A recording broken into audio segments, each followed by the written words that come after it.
কোনোদিন একটা মানুষকে আমি সরি ছাড়া তর্ক করি নাই ভাইজান। তা আমার এই 8 বছরের মাসুম একটা বাচ্চা কি অপরাধ?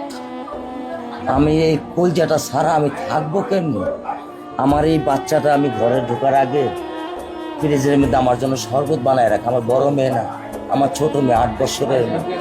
বাবা শরবত ছবি এখানে লাগায় রাখছে, বাবা তুমি আমাকে নিয়ে যাবা। আমি বলছি, আল্লাহ বাবা তুমি আল্লাহর কাছে যাও, আমার তো নেওয়ার দিয়ে যাওয়ার ক্ষমতা নাই। আমার মেয়ে আল্লাহর কাছে চলে গেছে, আমার মেয়ে আল্লাহর কাছে চলে গেছে। আমার মাসুম এই বাচ্চাটা কি অপরাধ করছে নির্মম ভাবে আমার বাচ্চাটা হত্যা করলো?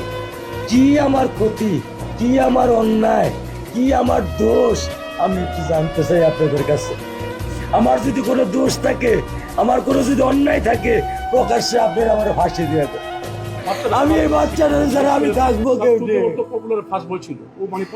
আমি কেমনে আমার এই কলজা টুকরা ছাড়া আমি থাকবো?